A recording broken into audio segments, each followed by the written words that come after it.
సుందర్ సింగ్కు చిన్నప్పటి నుండి క్రైస్తవ మతమంటే తీవ్రమైన అసహ్యం. ఆయన ఎంతగా ఆ మతాన్ని ద్వేషించాడంటే 1904 డిసెంబర్ 15న తన స్నేహితులు మరియు తండ్రి చూస్తుండగానే బైబిల్ ప్రతిని ఒక్కో పేజీ చింపి నిప్పుల్లో వేసి తగులబెట్టాడు. అది కేవలం ఒక పుస్తకం మీద కోపం కాదు, ఒక సత్యం మీద ఆయన చేసిన యుద్ధం. కాని ఆ మంటల నుండి వచ్చిన పొగ ఆయన మనసులోని అశాంతిని ఆపలేకపోయింది. బైబిల్లో తగులబెట్టిన 3 రోజుల తర్వాత సుందర్ సింగ్ మనస్సు ఒక నరకంలా మారిపోయింది.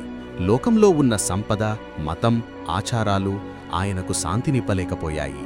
చివరికి ఆయన ఒక భయంకరమైన నిర్ణయం తీసుకున్నాడు. దేవుడనేవాడు ఉంటే ఈ రాత్రి నాకు కనిపించాలి, లేదంటే తెల్లవారుజామున 5 గంటలకు వచ్చే లూథియానా ఎక్స్ప్రెస్ రైలు కింద పడి నా ప్రాణం తీసుకుంటాను అని దేవునికి సవాలు విసిరాడు. ఆ రాత్రి గడ్డకట్టే చలిలో ఆయన చల్లని నీళ్లతో స్నానం చేసి మోకరిల్లి ప్రార్థించడం మొదలుపెట్టాడు. అది ఒక వ్యక్తి దేవుని కోసం వేసిన ఆర్తనాదం. ఒకవేళ ఆ రాత్రి దేవుడు ప్రత్యక్షం కాకపోతే చరిత్రలో సుందర్ సింగ్ పేరు ఒక ఆత్మహత్య చేసుకున్న యువకుడిగానే మిగిలిపోయేది. తెల్లవారుజామున సరిగ్గా 4:30 గంటల సమయం.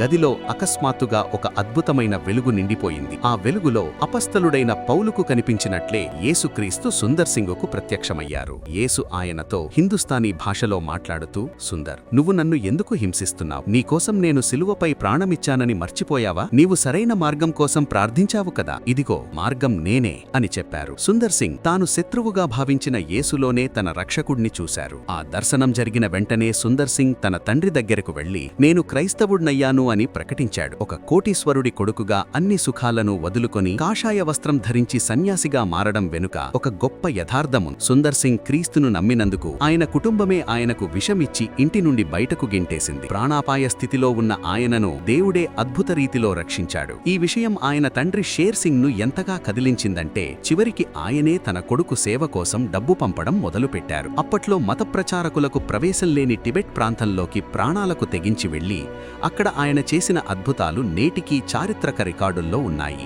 మిత్రులారా, సాధు సుందర్ సింగ్ జీవితం మనకిచ్చే గొప్ప సందేశమేంటంటే దేవుడు మతం మార్చేవాడు కాదు, హృదయాన్ని మార్చేవాడు. అలెగ్జాండర్ గెలిచిన రాజ్యాలు మట్టిలో కలిసిపోయాయి, కానీ సుందర్ సింగ్ కనుగొన్న క్రీస్తు రాజ్యం నిరంతరం నిలిచి ఉంది.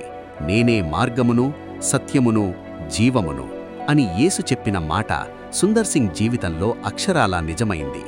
మీరు కూడా ఈ రోజు శాంతి కోసం వెతుకుతున్నారా? మీ జీవితం మునిగిపోతున్న నౌకలా అనిపిస్తోందా? సుందర్ సింగ్ లాగా ఒక్కసారి మనస్ఫూర్తిగా దేవుణ్ణి అడగండి. ఆయన మనుషుల ముఖస్థుతిని చూసే దేవుడు కాదు, యథార్థమైన హృదయాన్ని చూసే సజీవుడు. మీ పాపాలు ఎంతవైనా, మీ గతం ఎంత భయంకరమైనా, క్రీస్తు ప్రేమ మిమ్మల్ని కడగడానికి సిద్ధంగా ఉంది. ఈ రోజే ఆ నిజమైన వెలుగును మీ జీవితంలోకి ఆహ్వానించండి.